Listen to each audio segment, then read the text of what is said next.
வந்த உடனே ஜெரினையாவை தான் நினச்சேன். சரி முதல்ல ஜெரினையாவை சொல்லிடணும் அப்படின்ட்டு வந்து சொல்லுங்க, இதில் போய் எங்கள் கடவுள் நம்மளுக்கு நல்ல சுகத்தை கொடுக்குறாரு அப்படின்னு சொல்லுவார்.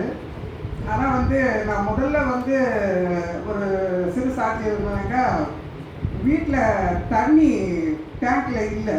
நான் அப்படியே சுவிட்ச் போட்டேன். அது கொஞ்ச நேரம் பொறுத்து அது ஒரு மாதிரி ஆயிடுச்சு. ஆனால் வந்து அடுத்த நாள் காலையில் 3 பேரும் தர்மபுரிக்கு ஒரு மேரேஜுக்கு போயிருந்தாங்க.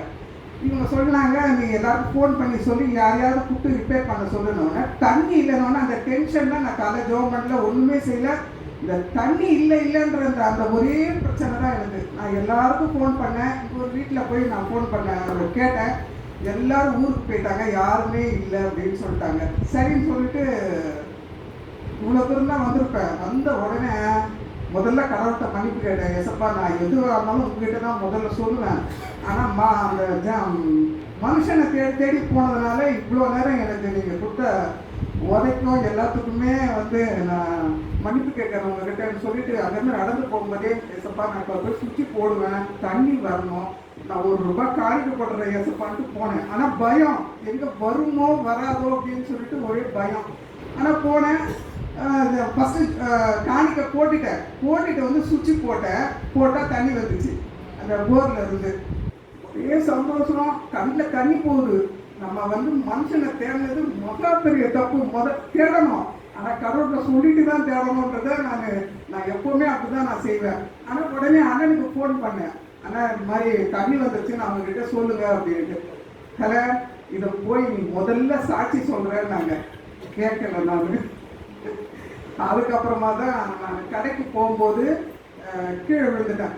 ஆனால் ஒரு பயங்கர கால் வலி, காலை தூக்கி வைக்க முடியல. ஆனால் வந்து திரும்ப உள்ளே போயிட்டு நான் ஜோம் பண்ணி ₹1 காணி போட்டு, எசப்பா நீங்கள் என் கூட வாங்க, கால் ரொம்ப வலிக்குது, எங்கேயாவது நிறுட்டா என்ன பண்ணுறதுன்னு பயந்துனே தான் போனேன். போன உடனே இந்த உழவர் சந்தைக்கிட்ட ஒரு பையன் வேகமாக வந்து அடித்து என்னை தள்ள அவ்வளோ தூரத்தில் போய் பொத்துன்னு விழுந்துட்டு எழுந்திருக்கவே முடியல. அது பின்னால் வண்டி என்னை வேற தள்ளிக்கிட்டே போகுது. போச்சுரா அப்படின்ட்டு அந்த கையும் காசையும் விடவே இல்லை. அது ₹10 பிடிச்சிக்கிட்டேன். அப்புறம் அங்கே இருக்கிறவங்க எல்லாம் என்னை வேடிக்கை தான் பார்த்தாங்களே தவிர என்னை வந்து தூக்கி விடல. என்னை தூக்கி விடுங்கன்னு ஒரு கற்றுக்கத்தை உடனே சரி வந்து தூக்கி விட்டாங்க. தூக்கி விட்டுட்டு காலை தூக்கி வைக்கவே முடியல.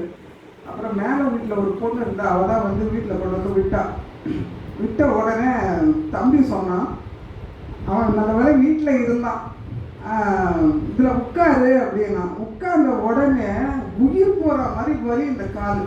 என்னால் உட்கார முடியல. அப்போ செல்வராணி வீட்டுக்கு தான் இருந்தார்.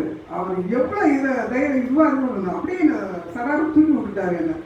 அவர் அந்த நேரத்தில் நான் மறக்கவே மாட்டேன், ஏன்னா அவ்வளோ வலி.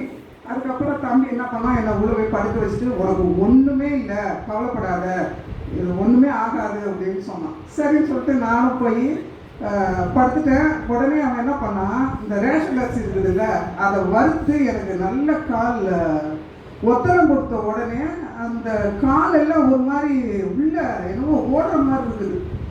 அவன் அதெல்லாம் செஞ்சுட்டு எல்லாம் இது பண்ணிவிட்டு அதுக்குள்ளே சோம்பின்னு வந்துட்டாங்க. அங்கே இருக்கிற பாத்திரம் கத்திரம்லாம் அவங்க விளக்குனாங்க, எல்லாம் பண்ணாங்க. அப்புறம் ஒரு அரை மணி நேரம் கூட ஆகலை.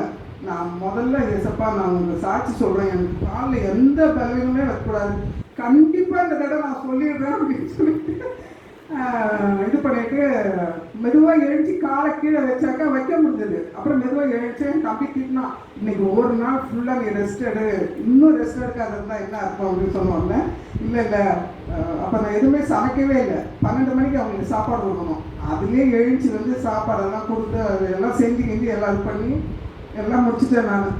ஆனாலும் வலி ஒரே ஒரு மாத்திரை தான். இதுக்காக நான் டாக்டர்கிட்ட போவே இல்லை. போயிருந்தா கண்டிப்பாக 3 மாதம் எனக்கும் கட்டுப்பட்டு விட்டுருப்பாங்க.